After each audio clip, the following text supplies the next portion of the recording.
welcome to the Light Gate. Hope everybody's holiday was warm and special, and that all your relatives who served were honored in great ways. Hold on. So I'm having a mix up. Okay, we're done with that. Okay, so we're live streaming to you from the beautiful city of New Orleans at the United Public Radio Network at 107.7 FM and the UFO Paranormal Radio Network at 105.3 FM.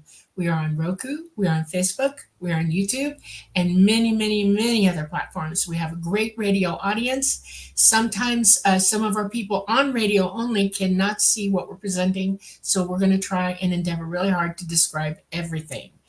Thank you very much, and take it away, Preston. Thanks, Dolly. Yeah, thank you all for joining us tonight on the Light Gate. Pretty excited. I think this is show number 29, so we're moving along. And I, of course, am Preston Dennett, researcher, author, experiencer. And my lovely co-host is Dolly Safran, subject of the book Symmetry and a lifelong experiencer. And we're going to have fun tonight. And I'll get to our guests in a second. Yes, you heard me right, guests.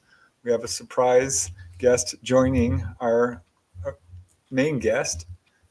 But just want to say hi to all you guys because we truly appreciate that y'all come here each week to listen to us talk and explore this amazing subject of UFOs and, of course, the paranormal and all that comes with it. And let's just see who we've got here today. Let's see. Gustavo Marcelo Blanco. Thanks for joining us. And of course, John P. Adventures. Always happy to see you. Obito. Hello. Renee Cruz. How are you doing? Well, I hope. Let's see who else. Hector Gonzalez. From New York City. I've been there. It's a really the city that never sleeps, for sure. I stayed actually in a penthouse apartment of a famous soap star. Our family did. Happened to have a connection there. Let's see, who else do we have here? Brian Morgan. Yeah, doing well, Brian. Hope you are too. Tonight's show is going to be amazing. Who else do we have here? Tools, who has opened up a little chat group on Discord. So yeah, that should be all kinds of fun. And of course, Dolly Safran is here in chat. Hi, Janice. Great to see you. Maria, hello, and namaste. So very generous and lovely of you. Thanks for joining us. Thank you so much for the generous super chat donation. And oh, good. I'm here too. Hey. That's my alternate personality. Fun Talks TV, Louise. Greetings from New Jersey. Hello, my Earthling friends. Let's see, who else do we have here? Christopher Harmon and Sergio Boner Stabone. Real Badger. How are you doing, Real Badger? Always awesome to see you here. And Star Orchid 8. And Allison Carr. Is that an emoji that's supposed to come up? I'll figure that out one day. But thanks for joining us, Allison and Terry and Liana. And of course, hi, it's Alicia. Yes, that is so kind of you. Our favorite people. Oh, we love you so much. Linda Catlett, hello. Hope you're having a wonderful evening. Oh, Terry, thanks so much for the super chat. You guys, that helps quite a bit because there are some expenses that you might not be aware of to get this show running. So we truly, truly appreciate all that you can do to help support the show. CT Guitar Guy. A cat. Yes, the cat is kind of a ghost cat anyway. She walks through walls, I swear, sometimes. Okay. Oh, I already said hi to you, CT Guitar Guy. And from Australia, Kayleen White. Awesome. And Susan, our prior guest, and a chapter in my book. Hope you're doing well, Susan. Thanks for being here. I love you forever. Doxy, lots of people here tonight. Thank you so much. Scarlet Fire. Yay. Who else do we have here? Central Wisconsin. Did I already bring you up? I did. Who's in here? Grandmaster. Social Center. A lot of you guys. Boy, we have busy chat already. Tools and Musalavi and Thirsty and Don Curtis. Yay. Oh, and Chris Teen. Yay. Bournonville all the way from Denmark. Very cool. I love how this show reaches out all the way across the world. Raul Melendez. Oh, we love you too. And thank you so much for your very generous super chat. Very much appreciated. But yeah, let's get to the show because we could say hello to you guys all night long. And do get your questions in nice and early because we would love to have a lot of questions in tonight's show. Both our guests are actually return guests, returned by popular demand. They were very popular shows, and so we brought them both back. And tonight I am super excited to bring back Rafael Lugo and Jake Robbins. Now, both were prior guests on the show. Of course, Rafael Lugo had some technical difficulties the last 15 minutes of the show. So we really wanted to bring him back, if only because of that, but also because he's had so much more to share. And let me just tell you a little bit about him in case you don't remember. Rafael Lugo is, in fact, a hip-hop artist, also a contactee, a speaker, a documentarian, documentary that we're going to be talking about tonight, podcaster as well. He's a Bronx, New York native, and since the age of 5 has been visited by many different ETs, greys, tall greys, insectoid mantis beings, and hybrids. He definitely believes he's part of this whole hybridization thing going on. And he went from gangster rap to what he calls high vibrational, multi-dimensional hip hop. So we do have his links in the show notes, but he's now using his abilities to make positive music and educating the masses about his contact with our family from the stars. His music is all about peace, love, and positivity, while at the same time enlightening people who are able to receive the knowledge handed down from the stars. So he's been doing everything in his power to educate the people through his podcast called the Hybrid Podcast and a Facebook group as well called CE5ET Connection, calling all hybrids. And as I mentioned, is currently in the post-production stages of his documentary. So super excited about that. And also along with him is his friend and experiencer and researcher and podcaster, Jake Robbins. And if you remember our show with Jake Robbins, he also has a podcast, which let me see if I can bring that up here. It's called Aliens, UFOs, and Ghost Stories podcast. He's had lifelong experiences, has a huge connection with owls, still ongoing. He had one just last night.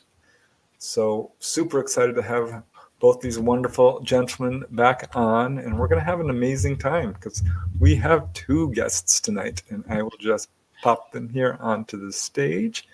There's Rafael. There's Jake. Okay. How are you doing? Hello. Good. Doing well. Hope you are too. How are you doing, Jake? Really good. I'm glad you guys had me back. I love talking with you guys. There's the Yep. Okay. Yeah. There we go. All set up. Yeah. Thanks so much, guys. Rafael, your show is so popular. Oh my gosh. I feel so blessed and honored to have been on here not once, but now the second time. I don't know if those that didn't get a chance to listen to the first pod, I am convinced that they blacked out pretty much a 4-block radius of my whole like apartment complex. So for those that don't know, I live in the Denver area, and at the time, I'm kind of like 2 hours back as far as time zone goes for the people on the east side. But for those in the mountain time, it's currently like 7 and change. So at the time when we were speaking, it was a little later, but there was no signs that a blackout was going to happen. I mean, there was no wind, no rain, and out of nowhere in the middle of our conversation, just everything went black. So I thought it was just my apartment or maybe just the building in my apartment complex. So I went out to investigate a little bit further. And to my knowledge, I looked across the street at the other apartment complex, started looking at the street lights, noticed the gas station, and literally for a couple of blocks, I think all around, it was completely blacked out. Now, there's no way to prove that it was because of some of the kooky information that we was bringing to the table at the time. But I mean, you know, I'll just put it out there and let you guys speculate on that. But anyway, it was an amazing pod, and I would love to speak a little bit more about some of the stuff that I got going on, and as well some of the stuff that I wasn't able to touch on the last pod. So once again, Preston and Dolly, thank you so much for having me on for the second time, and to have my boy Jake on here, my man Jake, good friend of mine, Aliens, UFOs, and Ghost Stories podcast. So I think this is going to be a very special podcast, and I just can't wait. I can't wait to see where it goes. Yeah. Jake, your podcast was also very popular. People loved you. They really resonated with your story. So it's so awesome to have both of you together. I think this is the first time we've ever done two guests at once. At the same time. That's right. Oh yeah. That's Well, so I'm honored. cool. I love talking with you guys. Yeah. Thank you. Very cool. Okay. Well, who wants to start? I'm dying to know anything you got going on right now. Anything. I think Rafael should start. I have no problem with taking the lead.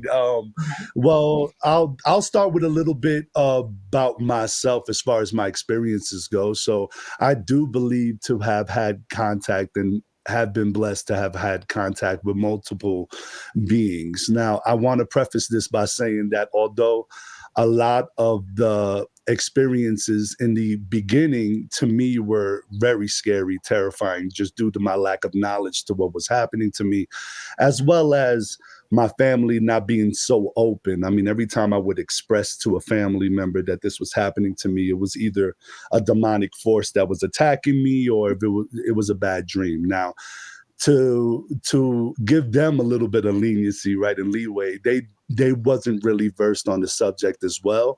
And due to the religion that we was raised in, which I was raised a Jehovah's Witness, not a practicing Jehovah's Witness at the time, but that is a very strict religion for those that don't know. And it just wasn't a conversation that I can bring on in the house, which brought about kind of a lot of complications in my later years due to my experiences, because they did keep happening. So a lot of my talks and a lot of the things that I like to at least let people know about these experiences is, in the beginning, for those that might be going through this, it's not all peaches and cream, peace, love, and light. It usually takes a very long process of like a dark night of the soul type deal before we get to the whole loving and understanding of the knowledge and download. Some of us get that knowledge a lot faster. Some of us get a lot shorter of a time to deal with the negativity of it.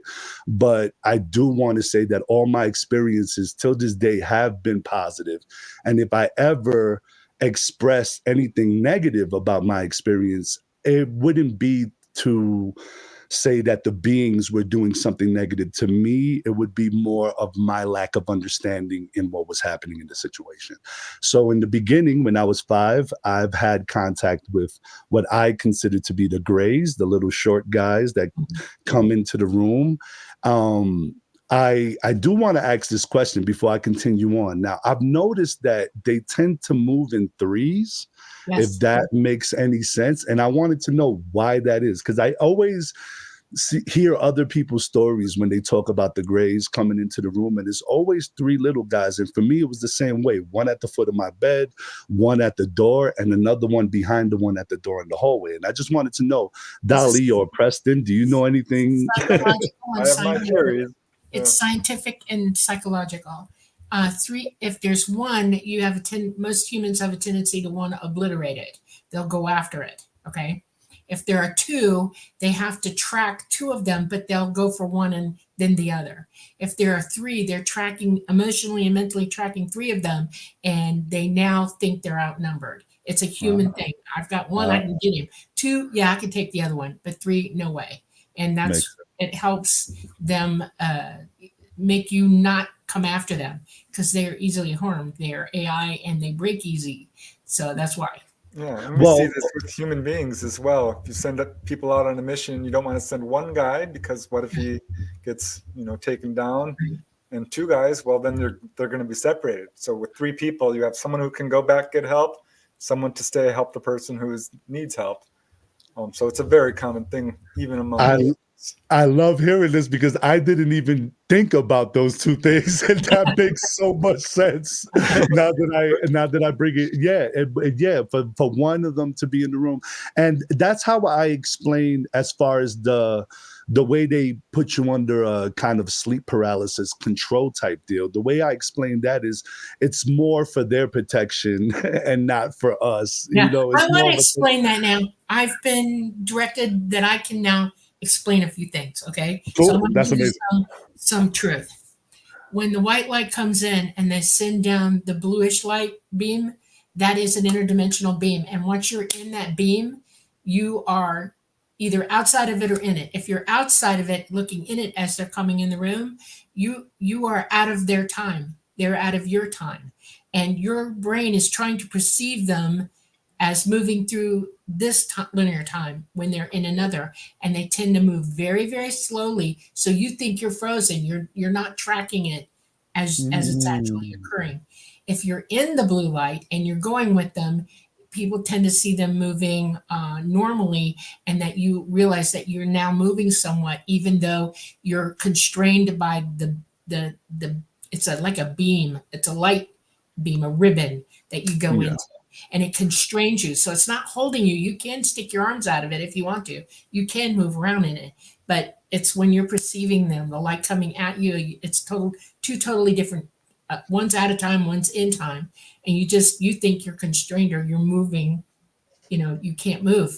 It's really weird how that works. It's both ways. Okay. Well, it is weird. There's one case of a lady I interviewed, Charmaine Scott. I'll never forget it. She was in Louisiana. A UFO came down over her, and she was frozen. She felt absolutely great. She had been in absolute fear. This beam comes over her. She's tranquil. She's in this incredible sense of peace. But her friends are right outside the beam of light, and they can move around, and everything's fine. And she says they were like a world away. Finally, one of them reached into the light and pulled her out. And that's when she completely could move again, became scared all over, and off they went running for their quote lives. Wow, that blows my mind because I totally understand that. Like sometimes I would mention like there's this huge UFO just floating in the middle of this sky right in my driveway, and I know I'm in my driveway and I can look at the houses around me and there's nobody peeking out a window. There's nobody, everybody's just not interested in this massive. And I'm thinking about the cars that might be driving maybe a couple of blocks away. How are they not looking up at the sky and seeing this UFO? And then I also notice that in my driveway, there's no wind. The trees ain't moving. I hear no insects. I don't hear anything. I just see the UFO and the light. And the traffic will go away. It's like I once explained that I had two researchers come over my house, Miss Denise Stoner and Miss Terry Lynch, when I first was having these, I would say like the PTSD in the beginning. I didn't know what was happening to me. I started reaching out to other researchers and other contactees and experiencers, and they ended up coming to my house. And Miss Terry Lynch told me a story that was quite interesting. She said that because I asked her this very same question that I just asked you guys, like how is it this massive UFO and nobody sees it? And she told me that there was an incident when I guess they did like a massive, like her whole either neighborhood or her whole block in which she lived in, everybody was being taken at the same time. But for some reason, the whole hypnotism or the whole kind of thing that comes over you when these beings are around didn't quite happen to her. And she was in her kitchen and she was very lucid up like normal. And she ended up walking outside to her driveway, and everybody in her neighborhood was pretty much in a trance outside the driveway. And there goes these trucks. And I won't say like exactly the way she explained it, it's her story to tell, but from what she says, there was these trucks and people in the neighborhood were just getting put in these trucks. And she didn't like, she was like, there's so many different techniques in which these beings or these operation, which might be covert or otherwise, they can do certain things with technology that hasn't been disclosed yet. So to us, it seems like weird, kooky magic, but it could be a dial or a button or just, a force field. I just don't know what to call these things. I'm not really, that versed in the knowledge. The government can do it, and so can the ETs. So yeah. We learned. Yep. So I always thought that was super interesting how they were able to just clear out anybody from seeing them. Another thing that I found quite interesting on the topic of just switching it over to like my lab stuff, I've recently extended the documentary to put in the piece in which I'm speaking about the My Lab. And good. I'm glad to hear that. Yeah, I felt like it was a very important piece of the story. At first, we decided to keep it out, but at the end, we decided to extend it a little bit more and put it in there. And what I'm noticing is there is a huge difference between the way our friends from the stars decide to handle these experiences or these abductions, which I don't like saying the word abduction because I do feel like a connection we have with these beings. And this is a contract that we signed a long time before we can even remember. Like, I know I signed up for the gig, but it took me a while to know that. But so what I was saying to the My Labs, when I had this experience, so for those that don't know, there was a night in which me and my family was having dinner, and Melissa, which is my beautiful wife, ended up, she was washing the dishes and she was like, I'm gonna throw away the trash. She goes to throw away the garbage. And in throwing away the garbage, I kind of noticed that she's outside, like in the walkway with the door wide open, kind of just staring up at the sky, frozen. And I'm kind of staring at her for a little while, trying to figure out what she's doing, almost to make fun of her when she notices she's stuck, but she's not moving at all. She's stiff. I walk up to her, I put a hand on her shoulder, and she immediately wakes up out of this trance that she was obviously in. And she goes, wow, look how beautiful the sky is. I look up, I see nothing. There's nothing in the sky, but I decided at the time I was a cigarette smoker, which I'm no longer smoking cigarettes. But at the time I decided to have a cigarette, and we was hanging out in the driveway, and I start seeing this light ascend in the distance. It's just a big, beautiful golden light just ascending in the distance. And I go, babe, look, that's one of those Chinese lanterns that they do. I bet you we're going to see like a whole bunch of other ones start lighting up. And I'm noticing that it's just, there's no other ones, and it stopped as it was rising. And I was like, okay, Chinese lanterns, they don't stop. They keep going. So it has to be a helicopter, and it's coming our way, and that's just the light in the front. So I'm waiting to like hear the propellers start coming. And once again, there's no indication that this is a helicopter. So it finally hit me, and I said, oh my gosh, I think I'm looking at a UFO right now. This is amazing. I grabbed my wife by the hand and I say, I think I'm going to try to connect to this thing. I feel like I could connect. So I say internally within myself, with peace, love, and light, I'm an ambassador here from Earth, and I just want to tell you, with all the love I have in my heart, that I would love to connect with you right now. And just so I know we're connected, can you please just move a little bit to the right? And sure enough, it moves to the right. And I get super excited. I'm like, oh my gosh. I light up. I squeeze my wife's hand. She goes, ow, ow, ow, ow, that hurts. And I go, oh my gosh, I'm connected. And out loud, because I wanted the proof of my wife knowing that I was connected, I said, thank you so much for the connection. I feel the vibration. Can you please move to the left so my wife knows that we're connected? And right when I said it, almost before the words come out of my mouth, it starts shifting to the left. We both get excited, and then all of a sudden, as we're getting excited, we could see the light start pulsating, getting smaller, flickering around a little bit, pulsating, getting smaller, and we're just excited having this beautiful interaction with this beautiful golden light in the sky. And then almost like clockwork, within a couple of seconds to minutes of us having this interaction, one helicopter starts coming from the east, another helicopter starts coming from the west, one helicopter flies over my house, another, and all of a sudden this light is now just like a movie, like you see in Independence Day or all the you see. There's this golden light surrounded by a whole bunch of helicopters. No exaggeration, 4, 5, maybe 6 helicopters surrounding this light in a circular formation, all of them directed towards this light. The light is still pulsating. Me and my wife are like, this is a movie to us. I wouldn't be surprised if a huge mothership comes on top of that one and this whole big thing. So we're like assuming something bigger. As we're watching this play out, I'm looking to the right, which is down the street. I see this black Durango start turning down my neighborhood. And at first, it's just moving slowly, so I'm looking at the Durango, looking at the light, looking at my wife, looking at the Durango, looking at the light. And sure enough, it's just moving slower. And what I noticed from this truck, that it was completely tinted, black on black, black everything, black rims. And what really kind of made me go, this is fishy, was in Florida, we have a tint rule at the time this happened in Florida. Right. We had a tint rule, and the windshield of this, it was completely blacked out. Yeah. Like you couldn't see anybody that was driving in it. So that really kind of made my heart skip a beat. So, excuse me, let me mute real quick. I have to call.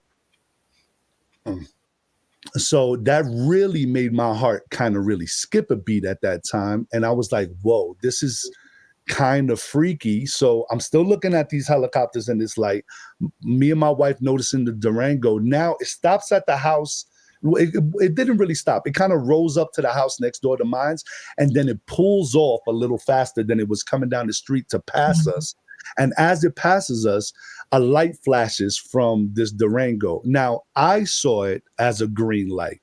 My wife till this day says she saw a blue one or a red light, but I 100% saw a green light.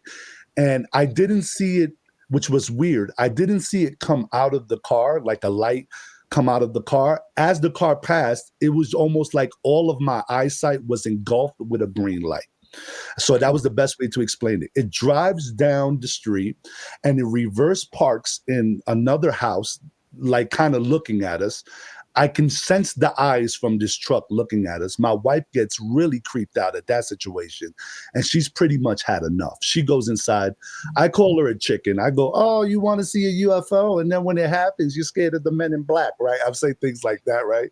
To kind of like mess with her a little bit. But it was a scary situation. Comedy is usually my way of like dealing with fear and like uncomfortable. Yeah. So she goes inside. I continue to look at this light, but the light completely goes dim and disappears. And now it's just a circular formation of helicopters and this Durango outside. So I'm just like, you know what? I've had enough. I'm going inside. Now, I want to say this. This is super weird. And I truly believe that this is the weirdest part of the whole situation. Was when I walked in, my wife and I just mentioned it like, whoa, that was amazing, right? A UFO. And normally, like if it were to happen today, it would be the topic of discussion for 7 days, all we could talk about all the time. But at that specific time, it was just like, let's brush it off. Like this happens to us all the time, which doesn't make sense at all when I think about it now. We just said, wow, that was crazy. That happened. And then changed the subject like nothing happened.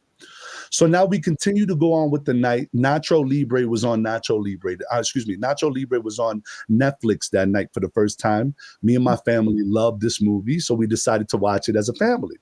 My sons, both of my kids, fall asleep on the couch. at the end of the movie, and I had the old school Roku. So it kind of bounced the time on the TV screen. And I can see that it's 10:43 at this time. And I'm like, whoa, it's 10:43. Me and my wife are talking. I'm sitting on the love seat with my back to the door. My wife is sitting on the recliner in front of me, facing the door. And my two kids are asleep on the sofa, facing the TV, having a conversation. And then all of a sudden, my wife hears a jiggle at the doorknob. I didn't hear it, but she hears it. She tells me to shut up. She was like, be quiet, be quiet, be quiet. Do you hear that? And I was like, hear what?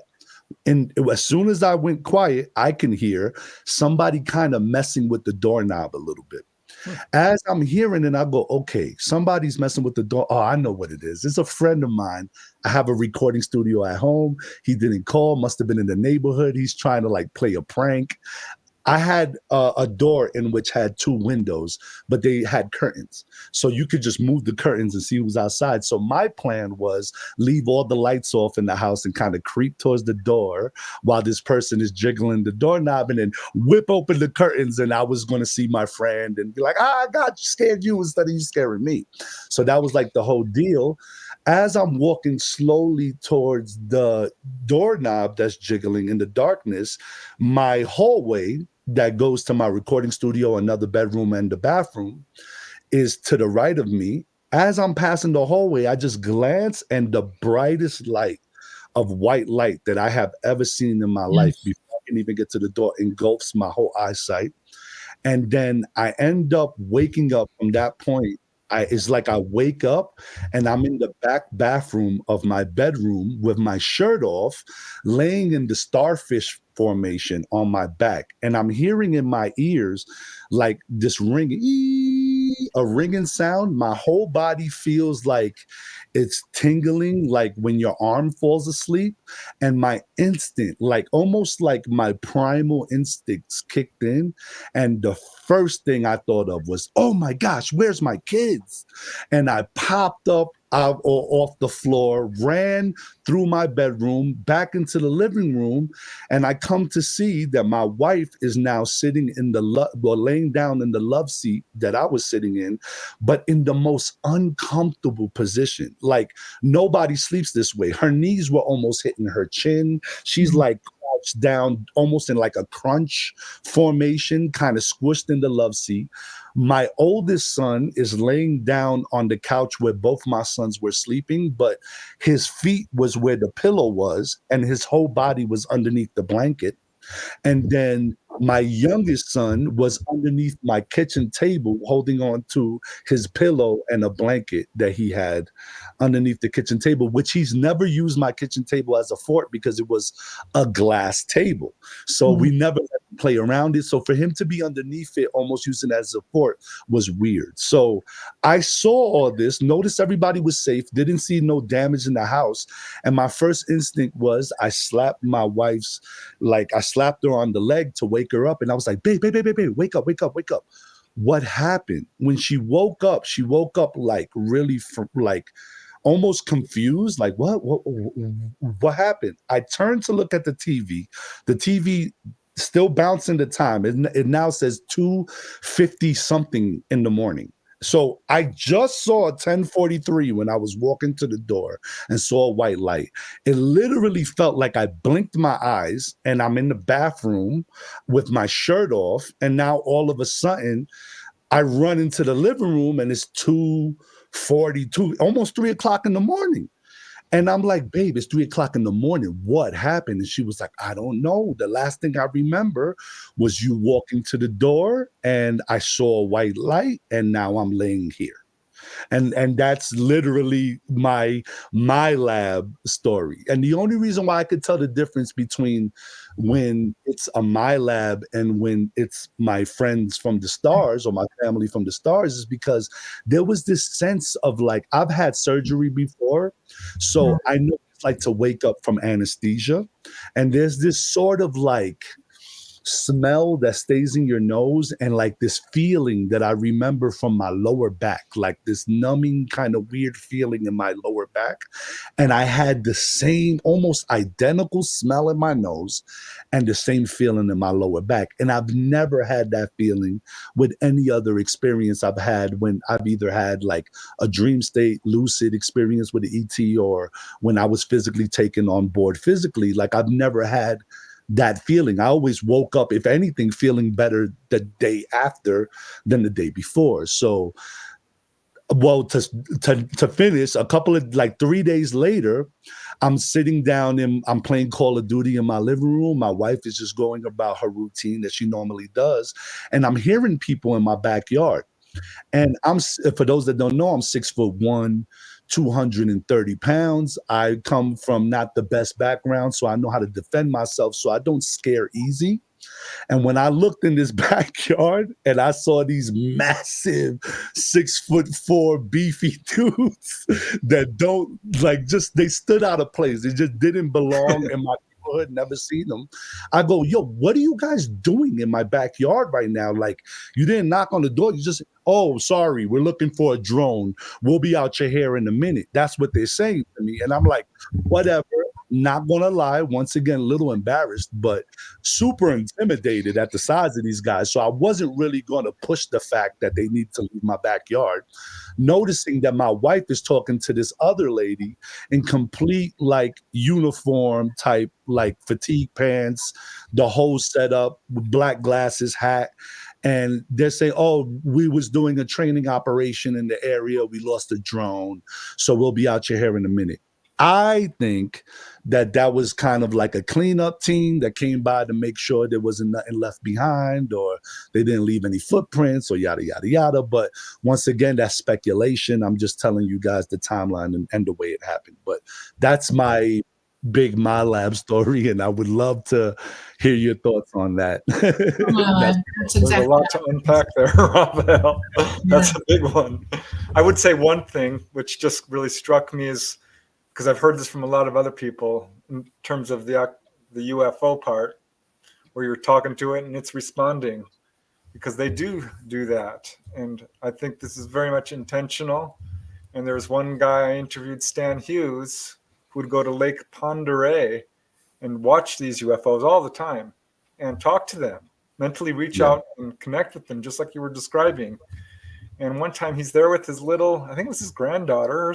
Yeah, it was his granddaughter, who's like, 5 years old. And suddenly she saw, I don't know, it was his daughter, because she says, Daddy, they're talking to me. What should I do? And he's like, oh my God. He says, tell them you love them.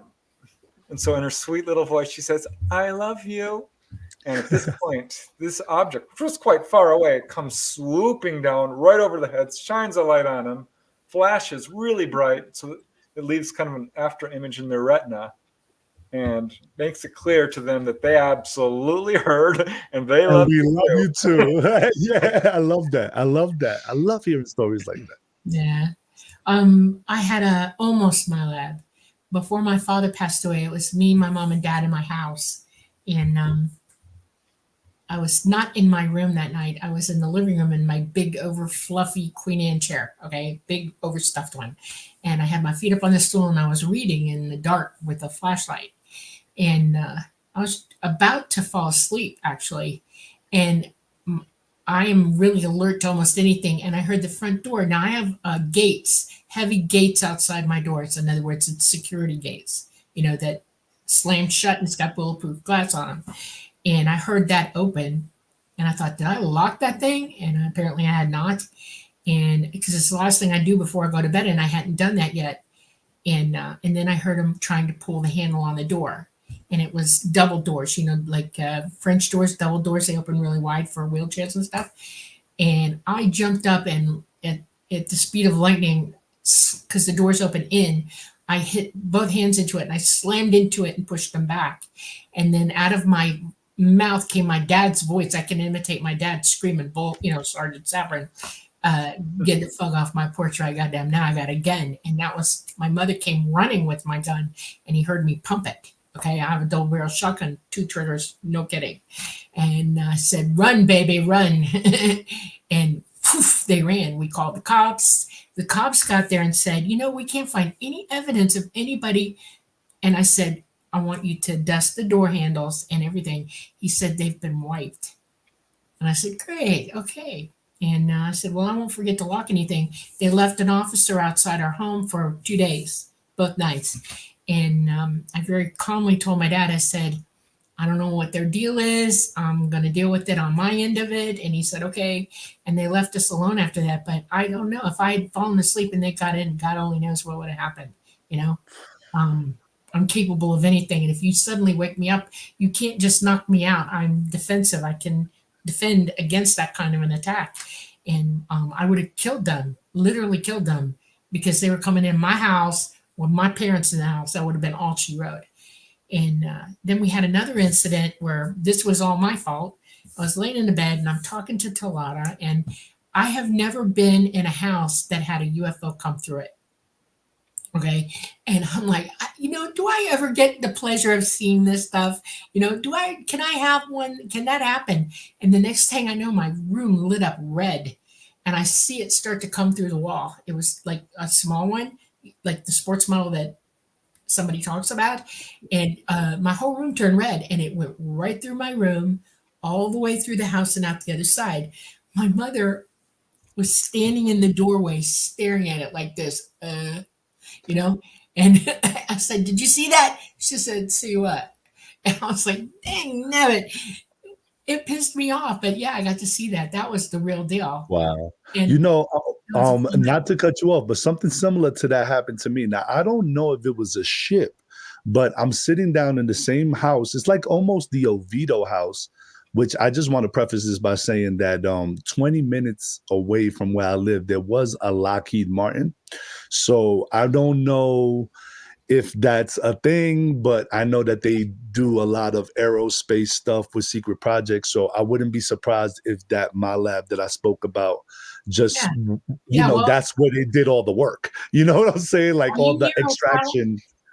Excuse Are me? you near Ocala?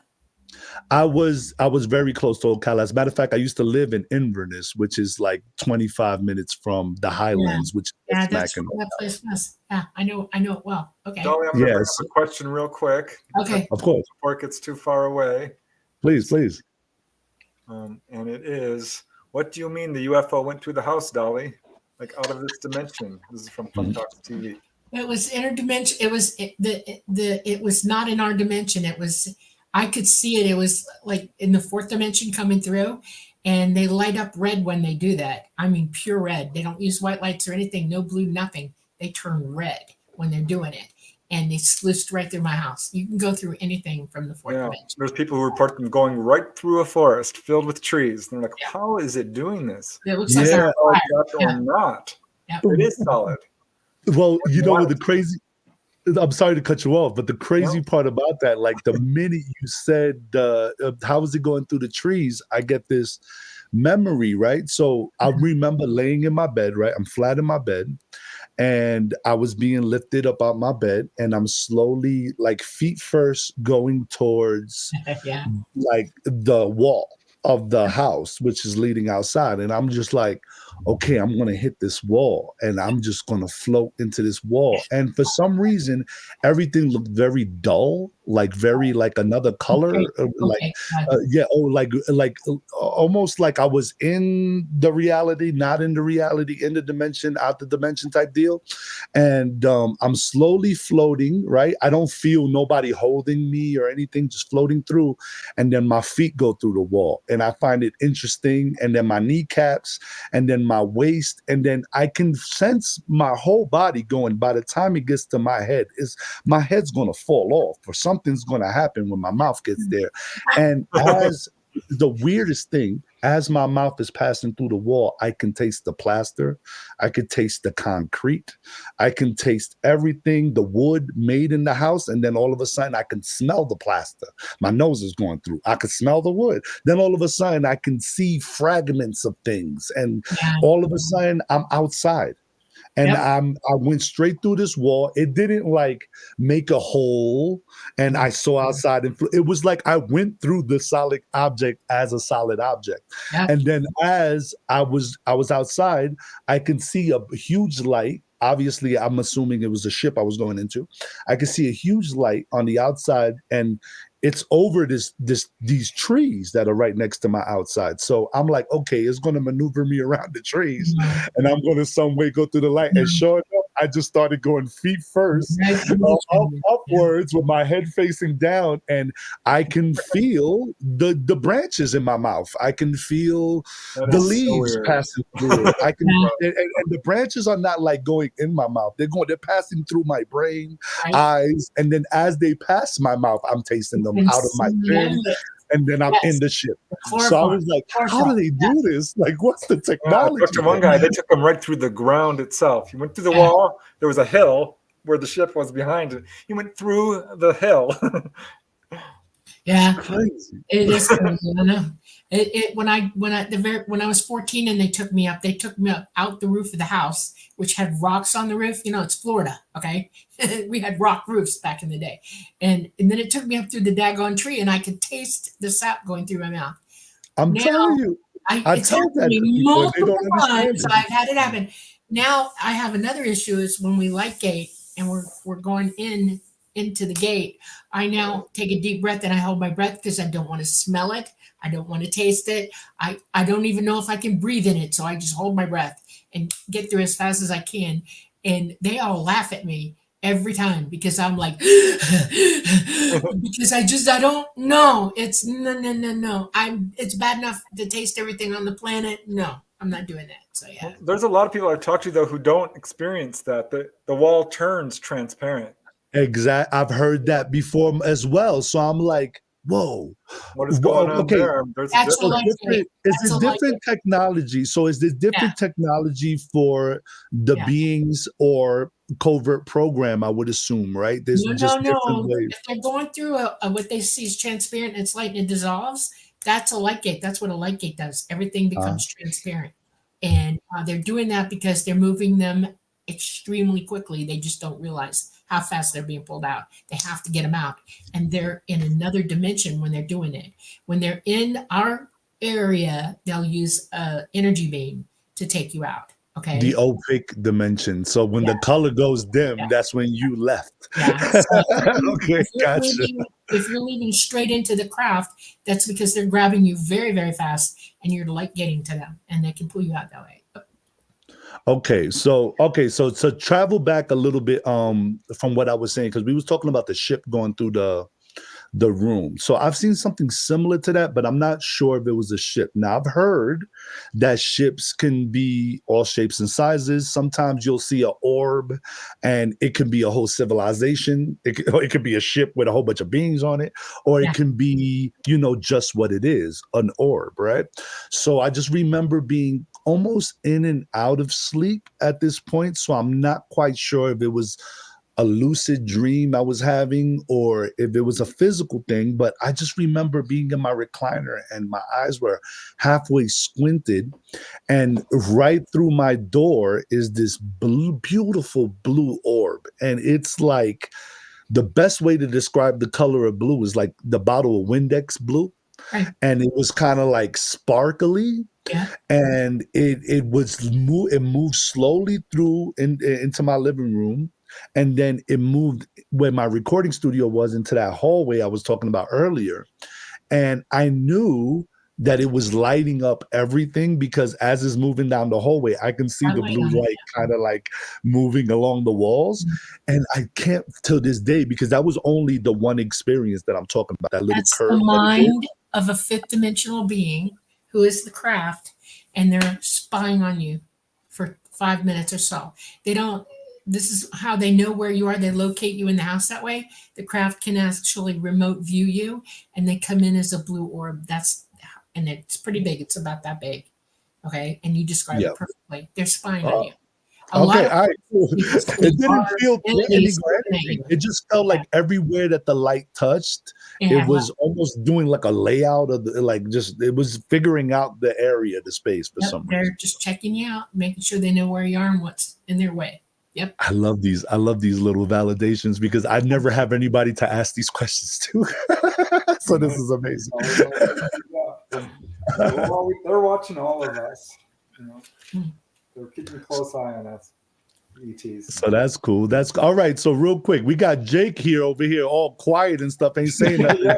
Hey, hey, Jake, do you have? I heard you had a recent experience with a UFO, and you've been the UFO guy for a minute, man. I would love to hear a little bit more about that because I did have this really big, beefy UFO on top of my roof from time. Excuse me, owl on top of my roof from time to time. I said UFO twice, and I meant owl, but on top of my roof from time to time.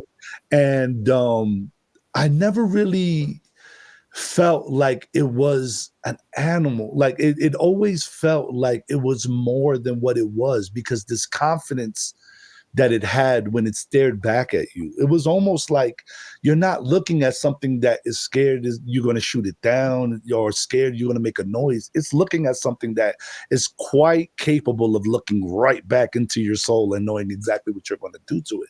So I'm just curious over the fact that if all owls in nature are tapped into the beings, or are some of them, like robotoid owls that are drones? Like I don't know.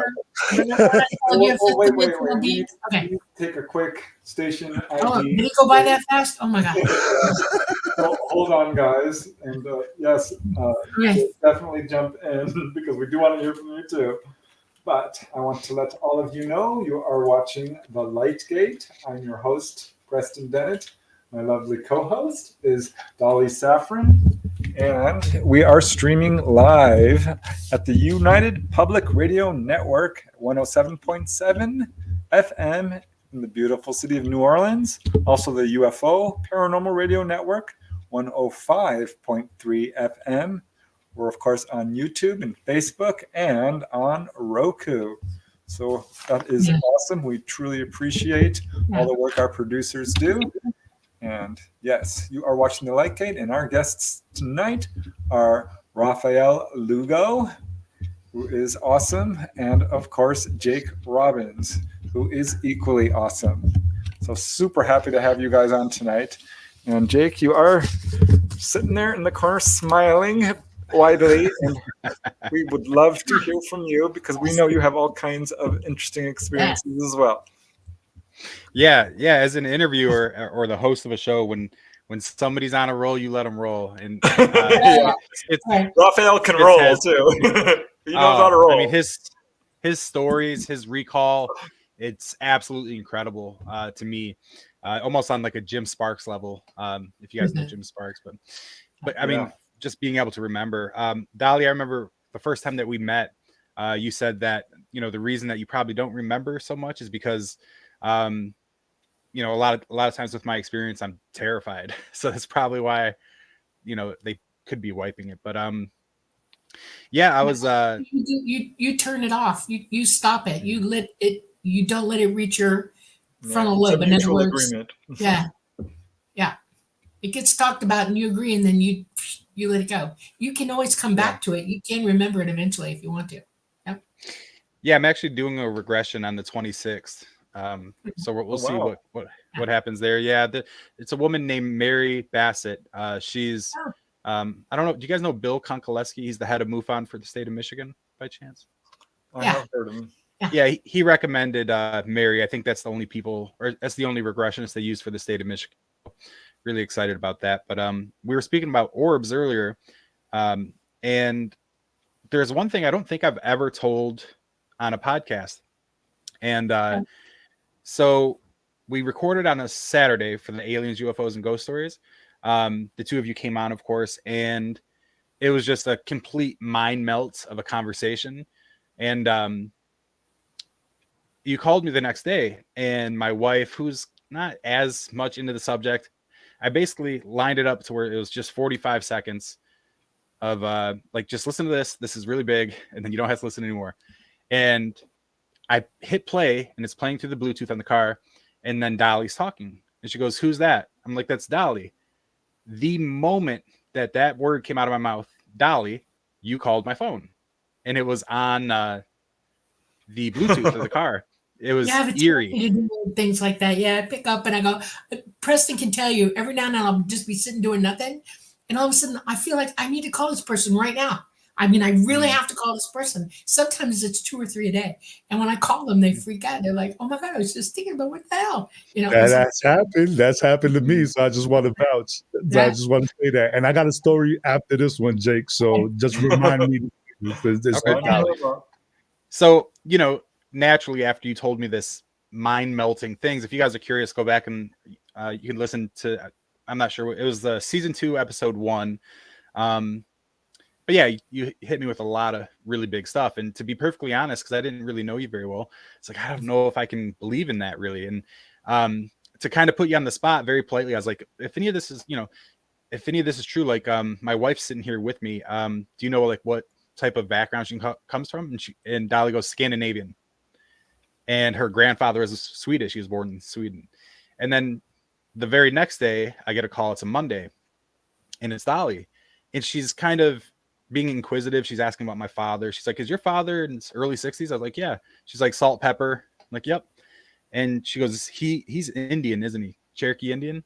I'm like, "Yeah." So I'm thinking to myself, my dad doesn't have a Facebook, but I don't know. Maybe she could have found that out somehow. And then she says, "He just saw a UFO, right?" And I was like, "No." So I was like, I think she might have made a mistake or something. And then I got off the phone with her and I called my sister. I'm driving to my parents' house. They're getting ready to move. And I go, "Tosh, you're not going to believe what just happened." She's like, "What?" I'm like, "Dolly had all this stuff right, but then she was saying that she was asking if Dad saw a UFO. And then she goes, "He did." And I felt like I got hit in the chest with the sledgehammer. Like, "What do you mean? Like, I have a podcast on the subject. Why wouldn't he have called me?"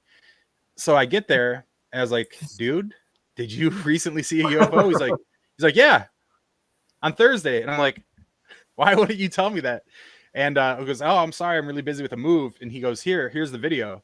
And it was 3 orbs, all like going in very strange. Looked like they were enormous. And in the video, he's like, "What the is that?" And he caught, a couple pictures, but I just think it's odd that in 63 years, I mean, he had something happen when he was really young, but where basically lights came down from the sky. And then he said he fell asleep when he was like 6. But so yeah, 57 years go by with him never claiming to see anything. And then he doesn't tell me. And then on a Monday, less than a week later, of course, Dolly calls me and asks if he had. And to me, that was like, okay, I can't deny this anymore. She knew about my dad's sighting before I did. I just thought that was incredible. I'll give you a cool Dolly one. So for those that don't know, my knee, I just had a ruptured patella tendon, right? So there's two things. There's 2 things I want to say about that. I'm healing a lot faster than most. Every time I go to the doctor's like looking at me like I'm a freak of nature because he keeps on telling me it's biology. Okay. Just, it takes a certain amount of time for your bones to heal a certain way. They told me I was going to be in crutches and a bunch of stuff for a couple of weeks. I'm on like week 5 and I'm already walking around the house getting ready to drive my car.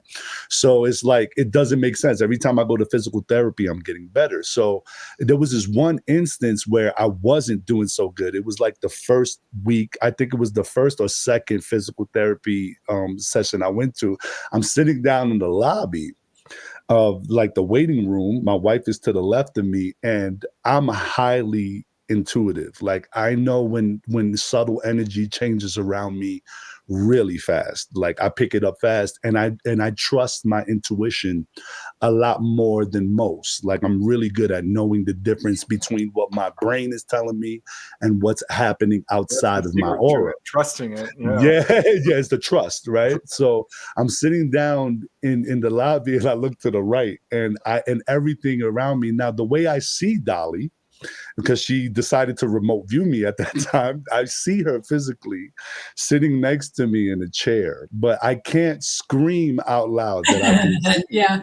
Dolly kind of halfway translucent in this chair. So I tell my wife, whisper, I go, I think Dolly's sitting next to me right now. So I'm just going to say something. And I turn to her and I go, hey, I'm about to go to physical therapy. And now, mind you, to anybody else that's watching me in public, I'm talking to the air, okay? But I can physically see her sitting there. And I'm like, okay, I might be crazy because I think my friend came to check up on me. But there's no way to really know for sure, right? So I go about my business, go to physical therapy, come home, and I'm just like, it's itching. I have to call Dolly. I just have to see if my friend went to come check up on me. So I give her a call and I'm like, hey, Dolly. She was like, oh, you're calling me because I checked up on you in physical therapy today? And I'm like, okay. Okay, all right, fine. We both know how to remote view pretty well. I get it. All right. So yeah, Dolly's done that to me before too. So that's cool. Yep. Yeah. I'm embarrassed.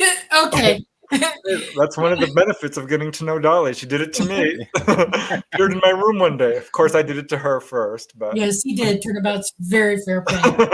It is. No kidding. Okay. Oh my God. Okay, so Jake, I want to say this before you tell the story. When you see, Native people have totems or animal spirits that they have, and everybody has their own totem, and you wonder how they get them, or who knows, or the shaman sees it for them, or whatever, how that process is. One of the funny things about this is that ET can appear to you as anything they want, especially the fifth dimensional ones, okay? And they can show as an owl, they can show as a wolf or a bear or whatever. And they did it that way to keep them from losing their minds when they saw, because they did not want to be treated as deities, okay? Spirits is okay, a deity, no, okay? So you see owls, that is your totem. That is your spirit animal, okay? So every time you start to see that, you're being visited. That's what I keep trying to tell you. So I want to hear the story again. You tell the story. So there's not been a whole lot. It's just incredibly ironic that it happened yesterday, because yesterday at this time, I had no idea that I was going to be here today. But so my aunt died on Saturday. Yeah. She died very early in the morning. Yeah, she was 1/8 Cherokee Indian. And on my back porch, I'm building a fire. So keep that in mind too. There's smoke. There's no reason that an owl would want to be near smoke. Right. You know what I mean? It would probably try to avoid it. It wouldn't. That's and I'm recording another podcast that I do. And I was specifically talking about my Native American ancestors, or just how they were. And I'm working on a tool. The fire's kind of dulled down. It's more smoky than it is fire. And I look up to the stars, and the biggest owl I've ever seen. When I say directly over top of me, I mean directly over top of me. This was quite a bit higher than the one at the C5. The one at the C5 looked like it was like 20 feet above my head. But this one looked like it was like more like 40, 50, 55 feet. And it stayed in a perfectly straight line. And I just turned my head, and I know this sounds ridiculous, but I could have easily tracked it another 20, 30 yards. And it was like, it just disappeared. Very odd. And I think it's ironic or strange that, less than 24 hours went by after my Native American aunt passed away. Yeah, that was spiritual, actually. They were in dimensional flux with you, and you got to see them that way. Yeah. And they showed they were honoring you. Yeah. Yeah. And the only owl that I've ever seen in this neighborhood, keep in mind too, I'm an arborist, and I don't like to pay for dumping logs and brush. I just burn it all on my property. So I'm outside a lot, splitting wood. My wife, one time, this is a true story, like less than 3 months ago, it was 3 a.m. and I had a beer on the ground, and I'm sitting on a log, and I was asleep with my hand just like this. That's how often I'm outside. And in 11 years, I've never seen one single owl, not one, in my neighborhood. And other than that one that I rehabbed, I caught, rehabbed it for 3 or 4 days, and then it finally flew away. That's the only time I've ever seen an owl in 11 years. And not to sound like it's a weird flex, but like, I'm always outside. I mean, probably 10 times more than your average person, I would assume. But like, but yeah, so that makes 3 owls that have directly flown over me, not near me, but directly over me in 4 months. The first time it was me and my friend. Yeah. Next time it Yeah. happens, open your mind and hear the message. Yeah. But yeah, the first time it All was right. me and my buddy on a kayak in broad daylight, Yeah. which is not Yeah. typical. The other was the Wow. C5. Yeah.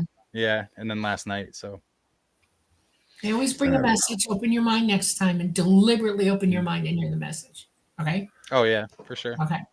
Now, real quick, if you don't mind me, while I got everybody here now, I have a couple of stories that I've said, obviously, on the last show and stuff like that. That's in the documentary that I just want to plug real quick. I got a documentary coming out pretty soon called Calling All Hybrids.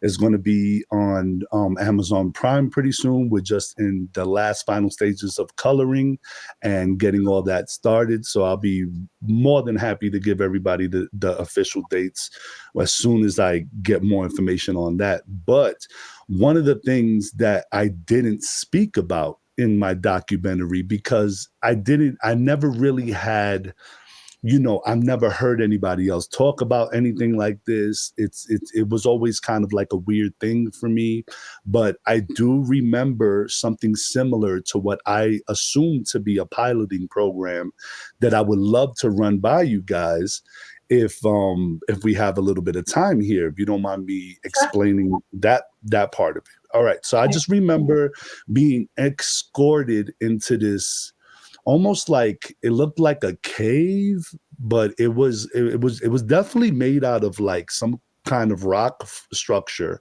But in this I was being escorted by two grays, about a little bit shorter than my shoulder height. They wasn't holding me by my hands, but I'm always walking in between two of them.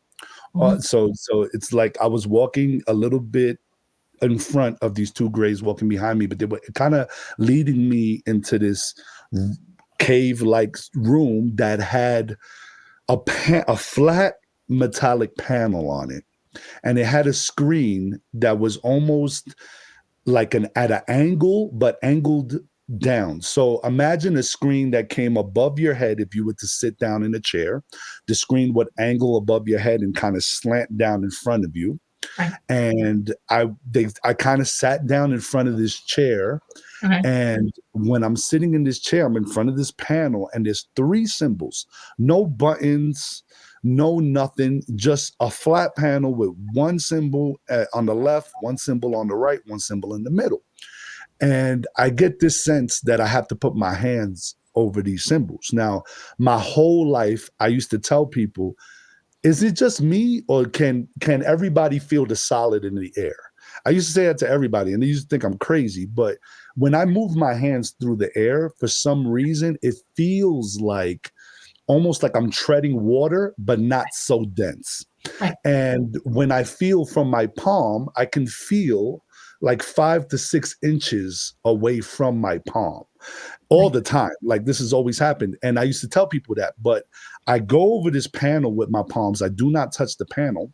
And it lights up like an orange glow. It's almost the same color as the inside of a toaster, the coils of a toaster, the same color from the inside. And the minute my hands go over these symbols, there's visually something happens on the screen. So it started off where it was just like sky, couple of clouds, and then my hands over the symbols, and I get the feeling, like I just know this intuitively, that I raise up my hand a little bit, I start moving to the left, I raise up my hand a little bit, start moving to the right. So whatever I do with my hands, the ship is, or whatever simulation I'm on, is kind of doing the same thing. And when I put both my hands in front of the symbol, like the front of the middle symbol, it goes straight up and stays stationary. And it would send me on little missions. Like I would get the sense in my head that I would have to look for a being and pick them up. And I would see like a scenario of like people destroying places in the corner and this little gray hiding behind a bush. And my job was to like find a way to get to the gray on this simulation platform. Yeah. I never remember leaving the chair. I only remember walking in, sitting down, and it turning on. And I don't remember anything beyond me trying to get the little gray. I don't remember the screen turning off. I don't remember if I picked up the gray. I just remember that if I put my hands over these symbols, they light up and I feel almost magnetically charged to it. And whatever I'm thinking or whatever I'm thinking in my head, like I know I'm moving my hands, but I get the sense that it's more for me. The motions of the hands moving up and down is more for my human brain, but whatever I'm thinking is what the ship is really doing. Yeah. So that's my little take on something I never really said publicly, like out there. I've told my friends, I mentioned it to a couple of people, but I've never really said that. I've said like publicly. So I just wanted to put that out there and see if anybody has heard anything similar to that, or if you can tell me what that can be about. That would be amazing, because I don't One know. of the first simulators I went on when I was training, and they're teaching you to wire up to an electromagnetic ball, and they gave you the simulation of the ball on the screen, okay, the energy in it, and they're trying to see if you can make the connection between your mind, psychically, your hands, and on the ball, because the ball does need has a physical component to it, and it's easier for you to mentally drive the craft using your hands with this ball. And when I fly, I don't have three symbols anymore. I'm connecting to Talata. Okay, we both meet inside the electromagnetic ball, and I am wired to it. You must have really good reflexes. Okay. Great. The funniest story is somebody tried to hit me in the face with a tape when I was a kid. I must have been like 11. They threw a tape directly at my face, a video cassette tape, and I turned my head and just said, and caught it. Like, here you go. Yeah. And I've been doing that. I could do that like so. I have unbelievable reflexes. I also have 20/10 vision. These are because I have an eyesight issue with my I had cataracts real early. Imagine all the light that I took real young. And so I'm having a problem right now with focusing close up, but I can see a long way away. And I react. I mean, I react to everything. When I was learning to drive for the government, I was so good at it. They put me on a simulator, another simulator. How about that? And they said, we want to see how you react to this. We're building a program. Little did I know way back then, this was for AI driving. Okay. And they put me into a situation where I was about to crash on something, and I reacted so quickly to it. I pulled the wheel off the table that they had it mounted onto with a clip, and they all laughed at me. They said, "Oh my God, they couldn't believe I did that." But that's a simulator; it's a trainer. So you took the beginning of training. You might actually have some piloting. Yeah. Well, for a while, you know. So what's funny is I remember being on board ship, and I had this well, I call it like a hospital gown. It looks like a hospital gown, but it's like it's made out of gauze. Yes. But it feels like it's made out of gauze and it's stuck to your skin. Yeah. And I'm wearing this thing, and I guess they let me walk around the ship. Like there was nobody around me. They kind of was just like, stroll and do your thing, dude.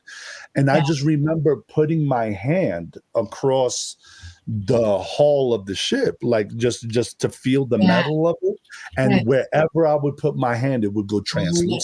I was able to translucent. You're good. Okay. So make it light up or go translucent, either one. Yeah. So I was like, to me, I would assume that there would be some kind of way that I'm connected to that ship, because I'm having the thought in my head as I'm touching it, damn, I would love to see where I'm at right now. Like if I could see outside. And then as I'm thinking it and I'm touching the outside of this, I'm touching the inside of the ship, and sure enough, it just goes translucent. Wherever my hand is, I can see outside. And I noticed that I'm a couple of blocks away. They had like a turf farm, like where they grew the astroturf or whatever. It was a lot of acres. And I was just floating like a couple of feet above the middle of that farm on a ship that must have been like cloaked or something. But I would just touch the outside of the ship. I was like, oh my God, I know where I am. This is crazy. So yeah, that's nuts. And every time since I've drove by, I used to drive by that location. I used to look at that area and be like, I was there, man. You can't tell me I wasn't there, man. I was there. So yeah. So I just wanted to know, is there any way for the ship to be attached to me DNA wise or mentally for it to Yes, know that I you're wanted to see psychically outside of connected it? to this craft. I'm wondering about something. See, one of the things that I have to deal with now, because I'm grounded right now, they're not here right now, physically not here. Okay, but they're coming back. And when they can, I'm going back with them. Okay. And you can say goodbye to Preston at that point. He's going with me. Okay. And we got a I'm job. going to. I ain't saying goodbye to no one. I'm gonna say goodbye to Jake. Yeah. I have to fly at that point. I'll be helping to bring people off the planet because we're going to get to a point where it's not safe here anymore. Okay. And a lot of people, and this is one of my things that I've been looking for, is others like me who are trained to fly and hybrids. So I'm thinking you're a hybrid. Okay. And you've been trained to fly and you're not ready for to start doing it yet. You have another path to work right now, but when they come back, I got a feeling that one day you're just going to go, oh, yeah, okay. And the ship will show up and you'll get on and you'll go and you'll know what to do. Well, I get this sense like deep down in my body. I keep on telling my wife, I'm like, look, when the time comes, I'm just going to know location where I need to be and what I need to do. Until then, I'm just going to do my job, which is trying to just get people enrolled into the thought process of knowing that our family are from the stars. Like it's just no way around it. Exactly. So and it's funny that you say hybrid because the first song that I did coming out of my meditation was Calling All Hybrids. Like I had this moment of realization when I was making a lot of gangster music that I didn't really know vibrationally what I was doing. The tongue is very powerful. I mean, we all know we're casting spells with the words that we say, so we have to be careful vibrationally what we're doing to each other. So at the time that I was making this music, I wasn't really doing what I was supposed to be doing with my craft, with my gift of being able to communicate. So I'm in meditation and I just see this little white light in the distance of my mind's eye. And then all of a sudden the white light comes rushing towards me and I'm engulfed in this white light.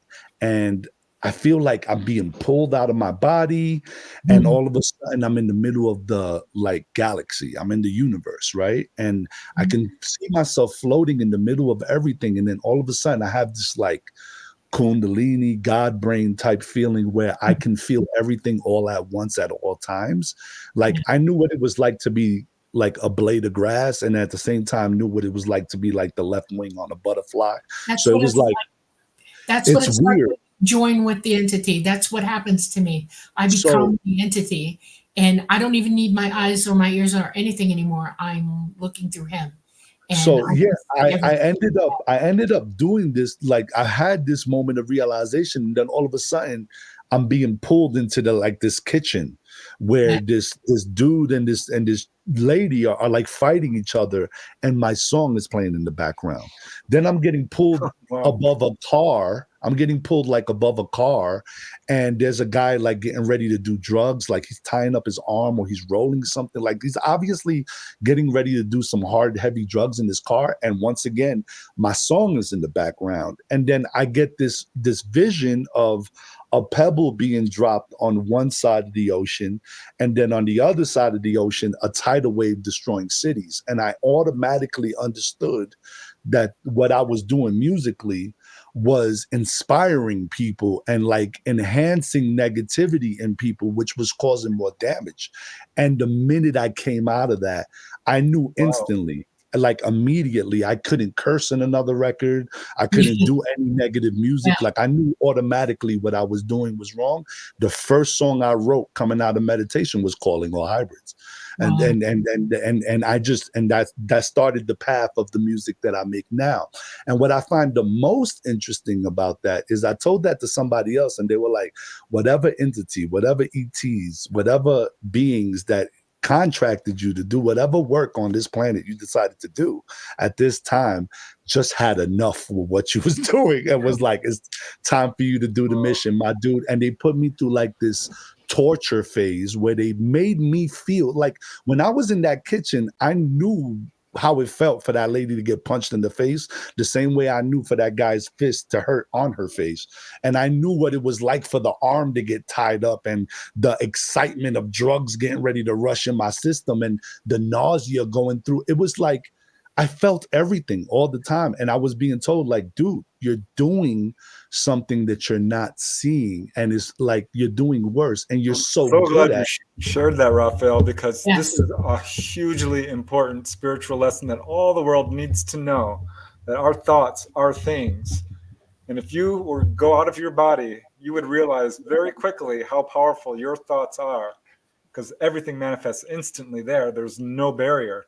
It's the same here. And one guy I interviewed who had a near-death experience didn't really want to talk about going through the tunnel of light or meeting people on the other side. He had a life review.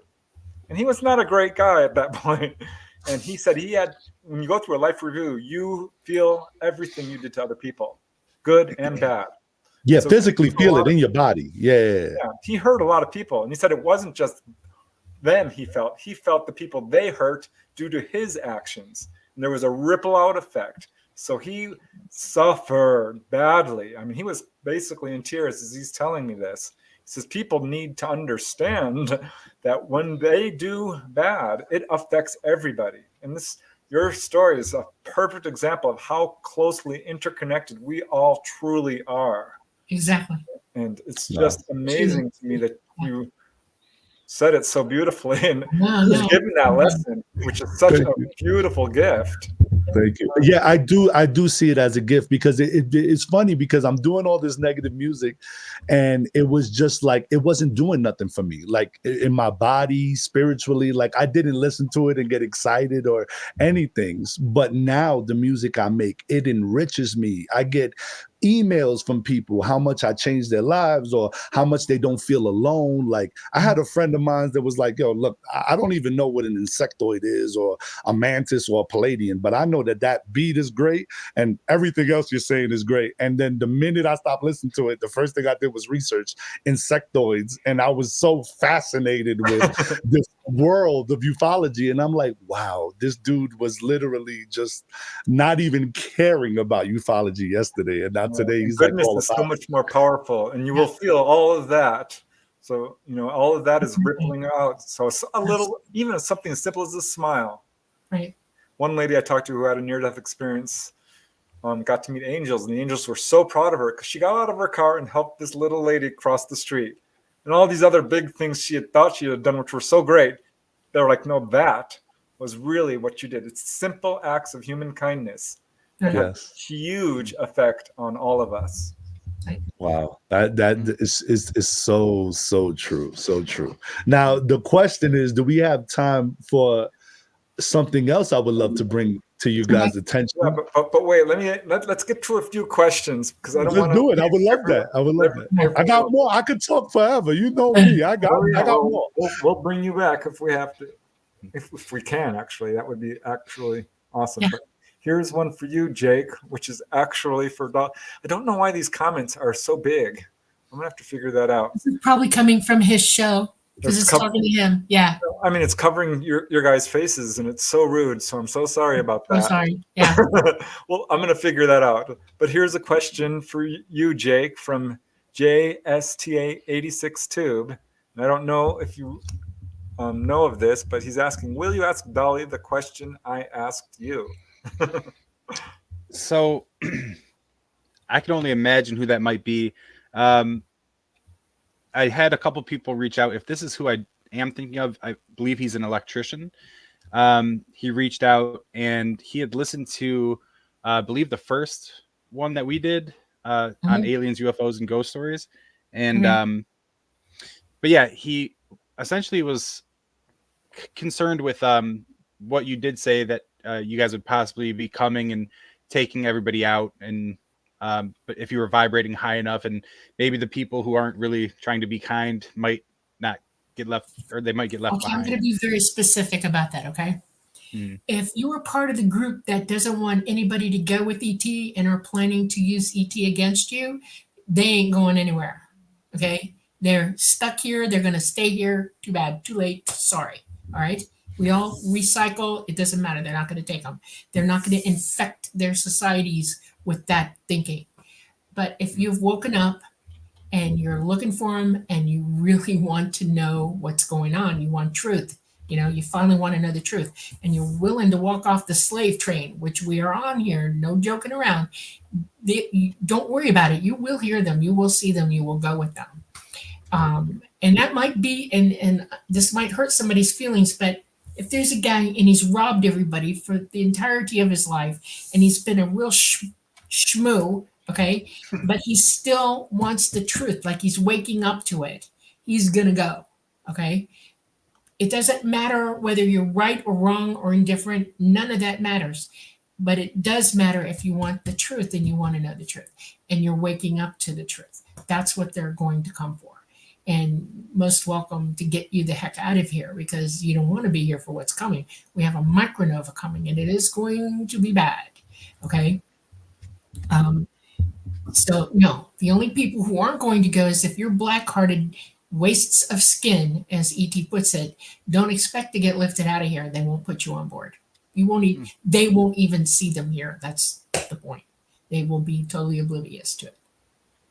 All right, here's a question for you, Rafael, which is a quick question from Fun Talks TV. Have you heard the song Jericho by Aniko? A really good song related to transcending and ETs. I haven't heard the song, but I will by tonight for sure. Thank you for the recommendation. I want to hear that. Okay. All right. Okay, let's just get through another few questions.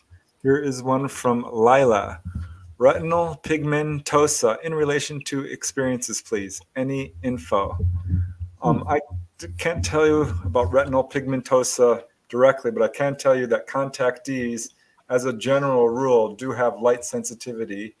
And retinal after images and light sensitivity and all of these things are one of the most common sort of physiological reactions, particularly if you stare at a UFO that's super bright for a long time. It'll right onto your retina. There's a scientific reason for this, and it happens to every single person on the planet.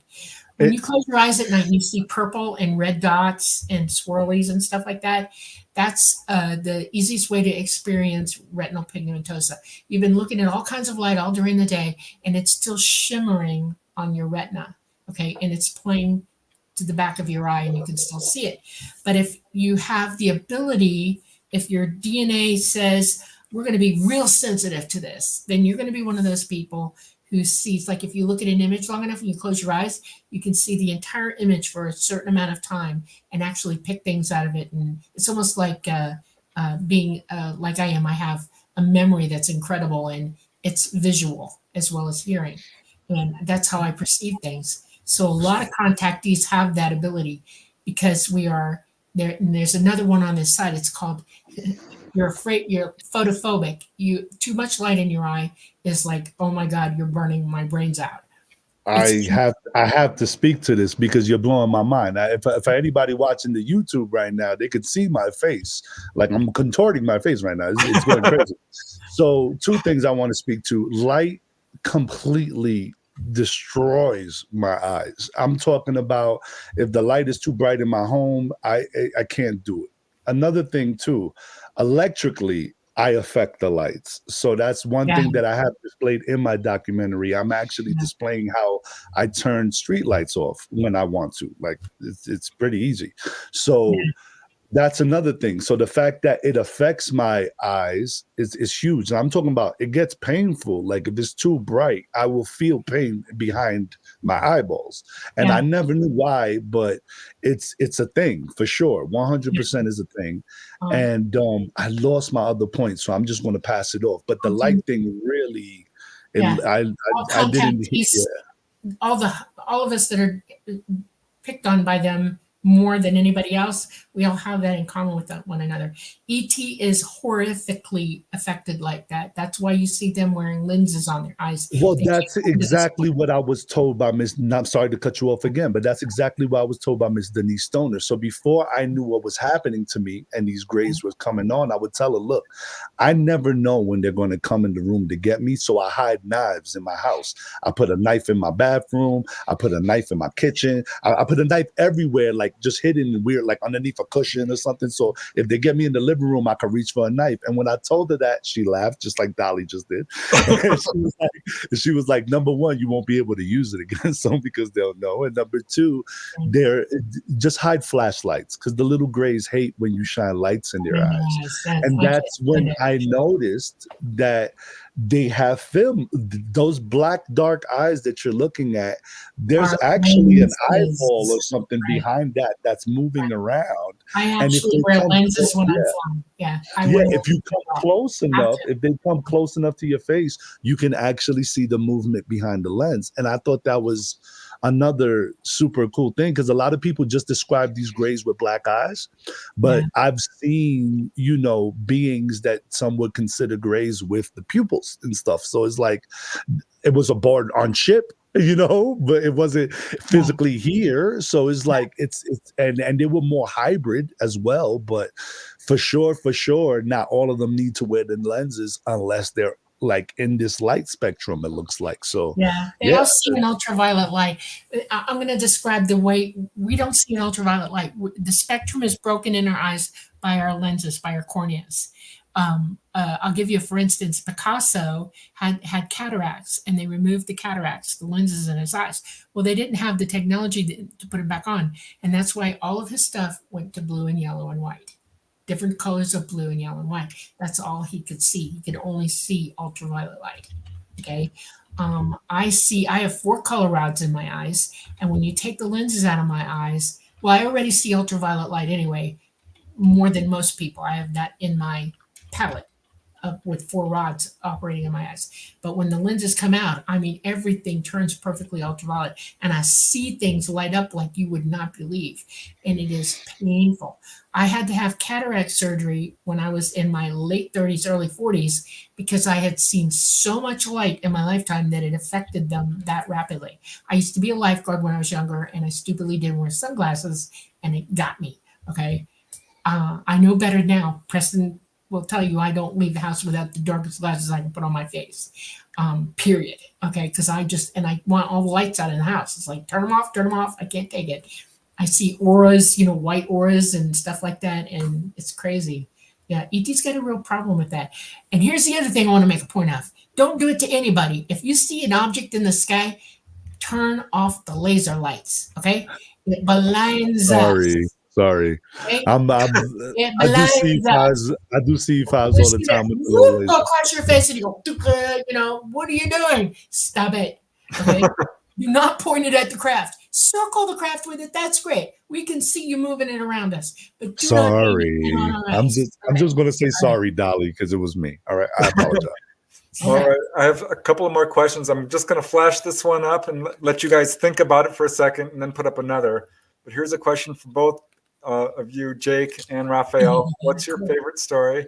And I'll ruminate on that for a second while I ask this other question from John P. Adventures, who says, Dolly, do you know of a mothership, Fiery Orange?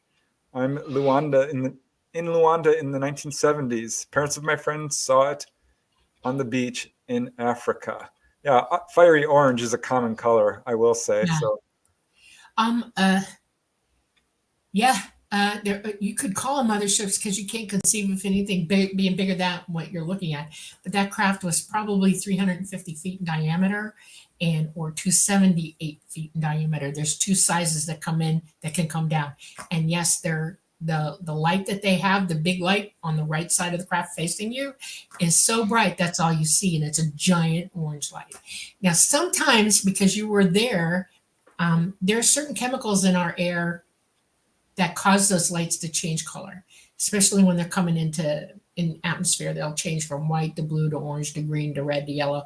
They'll do all kinds of stuff, and it's because the plasma that they're burning in the air is changing that plasma's colors. Sort of like you have those lights that have cathode tubes in them, and they have different colors because you're putting different chemical components in them, different gases and stuff like that. That's what happens to them. They're coming down and their plasma array will change color, but they can make that orange light anytime they want, and they usually do. And it's to keep you seeing them and not anybody else. Okay. All right, so I'm going to go back to this question from Bournonville for both of you, Jake and Rafael. Either of you can go first. But what's Now, your as- favorite story? What's your favorite? Diane, I'll let you go first, Jake, but I just got a quick question. Is it a favorite story in regards to ufology, or is it a favorite story in general? It's Anything. up to you. All right, Yeah. cool. I All right, cool. All right, I'll specify it. I'll throw let you mine go. out. I'll let you go, Jake. Yeah. Yeah, I'll let you go. So, I mean, other than there's a couple, like my buddy from Wyoming, that's probably number one, but he's not going to go public, and I don't blame him. But for somebody who is public, I'd probably say Chris Bledsoe's story. Are you guys familiar with Chris Bledsoe, UFO of God? I'm sure, yeah. To me, that's incredibly fascinating, and his interpretation of the whole thing is really interesting to me. Yeah, I love that he was cured of Crohn's disease, which he suffered for such a very long time. Yeah, it's amazing. Wow. Yeah. Yeah, I've heard his story as well. I think it is a very, very amazing story. I think I'm gonna have to go with the old classic because I love movies, and there was a movie about it. So I'm gonna have to go with Fire in the Sky, Travis Walton. I saw the movie at first. When I first saw the movie, I didn't really resonate too much with what the ETs was doing on board ship. I kind of knew that was a little bit more for, like, sell tickets Pure and stuff like Hollywood. that. That did not happen. Totally But Hollywood. when you Yeah. hear Travis Walton's actual story and you kind of compare the truth with the movie and you kind of take away all the extra Hollywood stuff, I just think it's just one of the most fascinating stories I've ever heard as far as I was Fire. so I just love it. coming out and saying no, they didn't portray it properly, and then he laid it yeah. out in lavender for everybody, and I was pleased with him for that. Yeah, I always felt like in my heart that then Yeah. the ETs are going to throw a sheet over your face and then scalpel your mouth open and do all the extra stuff. Like, that just didn't feel right to me. But other than that, the story about you know how everybody was able to see the incident, how it happened in the woods, how they knocked him down, how he wasn't found for a couple of days, and I don't know. It was just super amazing. Just all of it. I mean, when I'm taken, luckily they come back, they put me in my bedroom. You know what I mean? They put me right back to sleep, wake up in the morning. But yeah, I couldn't even imagine my family thinking I'm gone for 5-6 days and then reappearing. Right. So I just think that's amazing. it's a great answer. Yeah, I've got too many stories to pick a favorite, but in my recent book, Humanoids and High Strangeness, there's one chapter, which I'm going to put out on one of these YouTube episodes I do one of these days, is called Peter and the UFOs. Man, oh man, that story of this kid who, with his friend, were trying to learn astral travel, but ended up hooking up with this contactee or perhaps an ET in disguise. I don't know. It's a very long, complicated story, but I'm just giving a teaser there about my book. But man, oh man, that one, each time I think of it, I'll present it on my YouTube channel at some point. But I love that one. That sounds amazing. Is Dolly's, I have to Nice. say. It really is.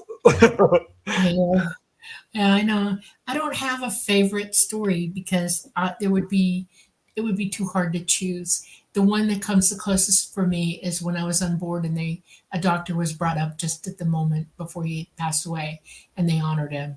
I was on the floor crying my guts out over that. I mean, I was trying to hold it together, and then after he left, I was like, I couldn't even be consoled. It was the most incredible moment of my life. So in a weird kind of way, that's my favorite. So Awesome. Well, Rafael, Awesome. I know you have some more to say, but I just want to bring up a few comments here. Yeah, no, of course. Anastasia says, Dolly, don't forget me. Please pick me up at my house in Connecticut and my family.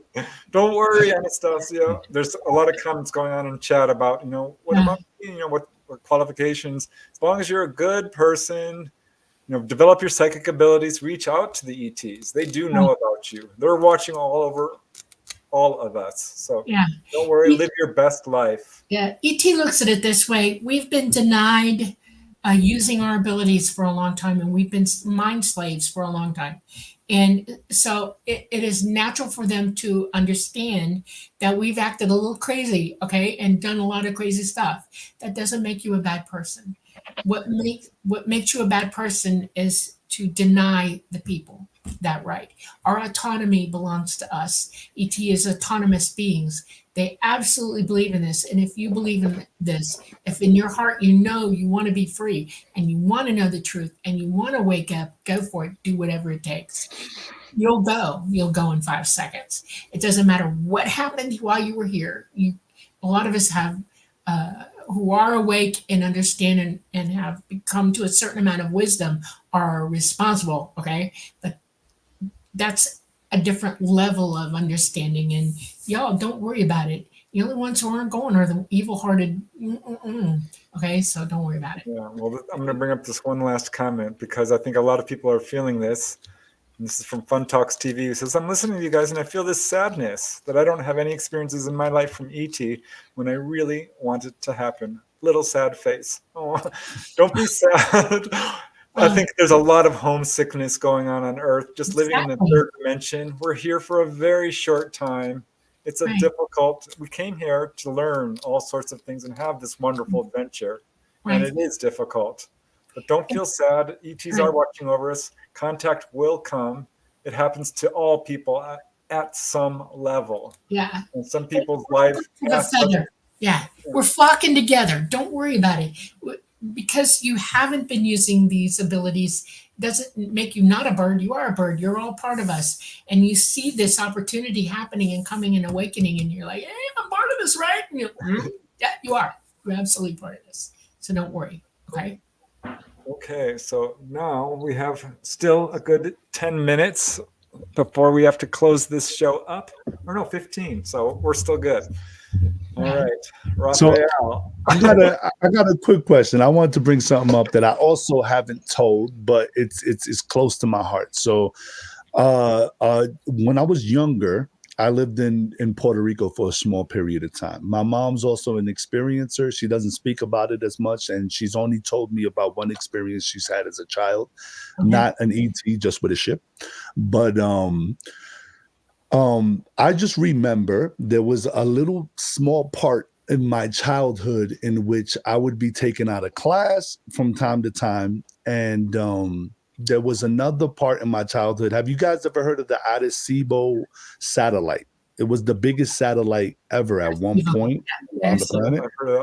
And it was in Puerto Rico. And it was in Puerto Rico. So I just remember being taken there a couple of times, being taken behind like a back entrance, like where there was like a gate, and they opened, it said no trespassing. They brought me in. I don't remember too much, but I remember being brought into this room somewhere in that satellite's location.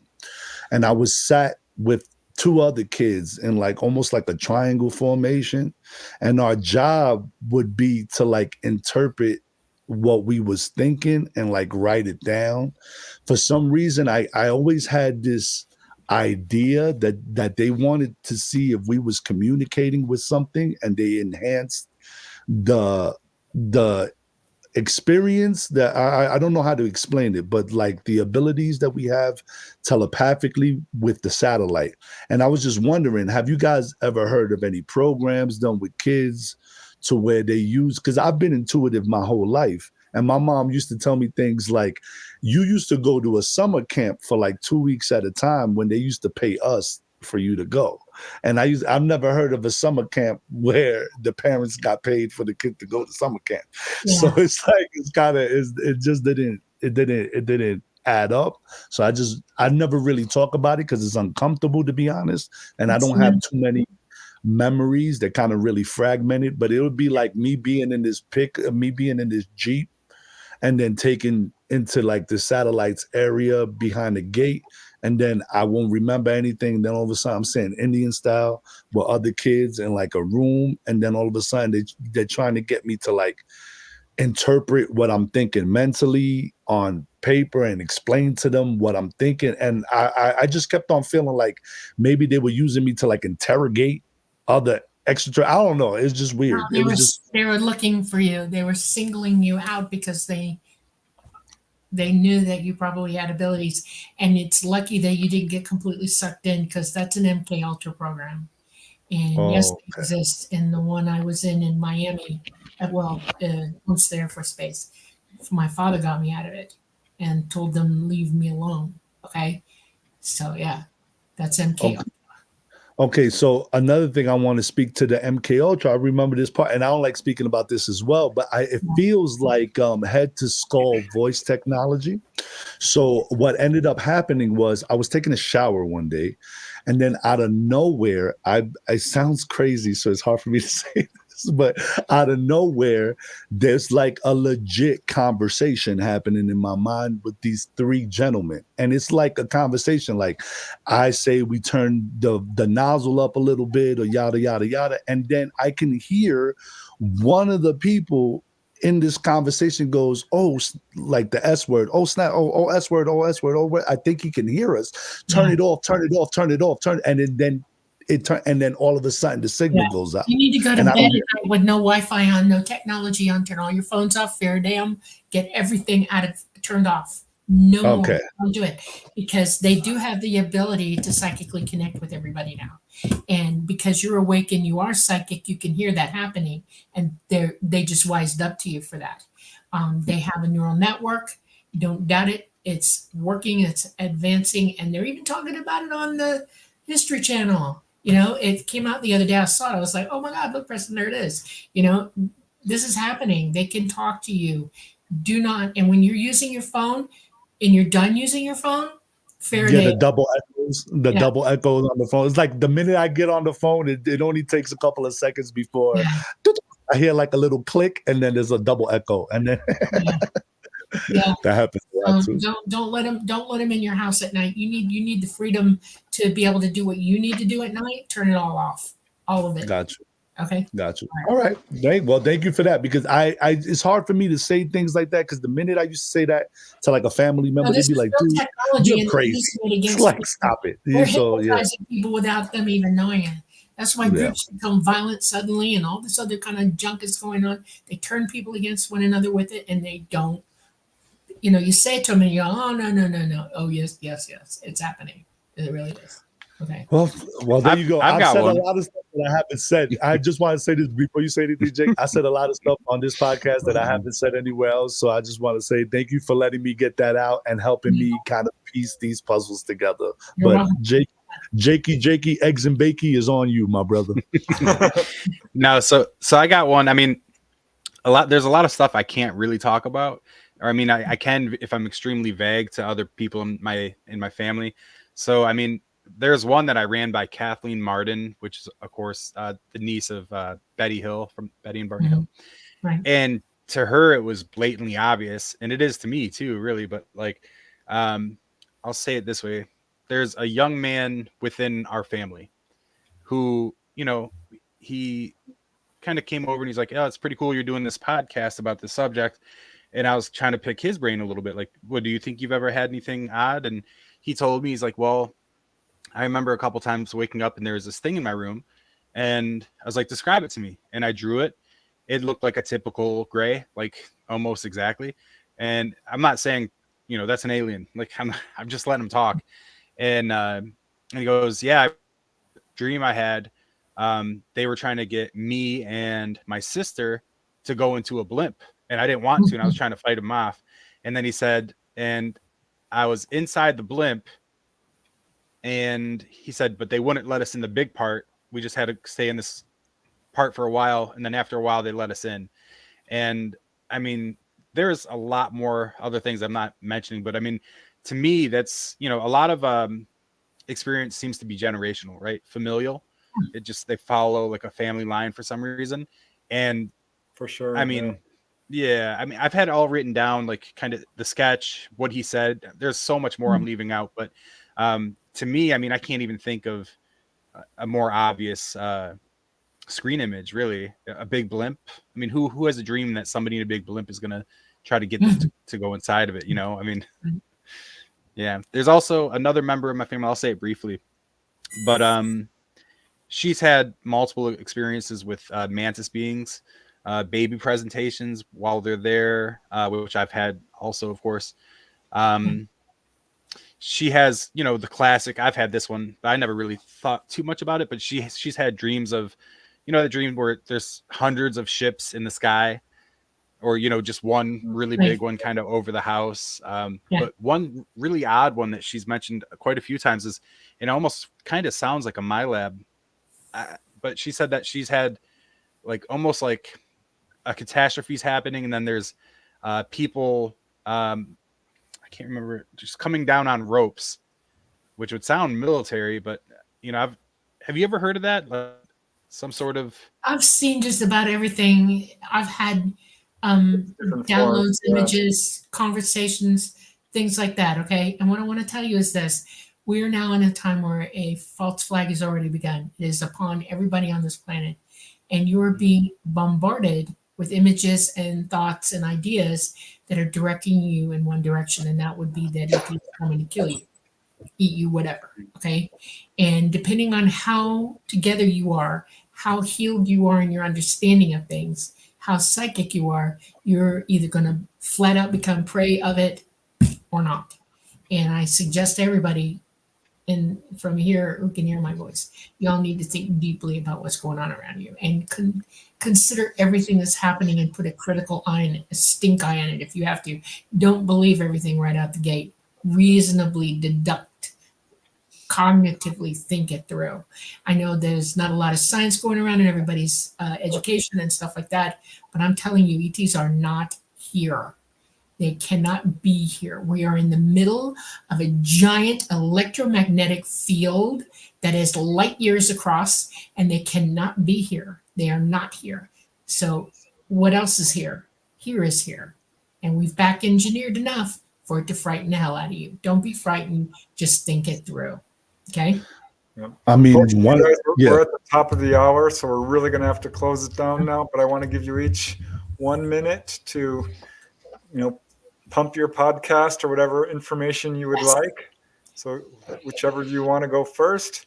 I'm just gonna be quick and say, instead of pumping the podcast or anything like that, I'm gonna pump peace, love, and light. I think that's one of the things that we all need to focus on. And I'm gonna spend this minute to say that I love everybody watching right now, and I know for a fact that love was going to carry us out of anything. So instead of promoting or doing anything wacky like that, just want to say I love you and spread some more of that good love. Absolutely. Well, I'll advertise your podcast. I'm calling all hybrids. Watch you guys. Awesome. I'm excited about it. Okay, Jake. All right, Jake. Yeah, I would piggyback on that. I mean, be strong in love, right? I mean, that's really what I sincerely believe that we're supposed to be doing here. I think especially men, a lot of young men my age, they just don't know how to receive love. They don't know how to express love. They think it's strange to tell their buddies like, "Hey, buddy, I love you." Like, you need to express love. You need to, yeah, I love you too. Yeah. But yeah, I think that's really important. And then for a shameless plug, I mean, it's just aliens, UFOs, ghost stories, and I try to do a good job of just getting out of the way and let people share their stories, so myself and our listeners can learn. So that's all.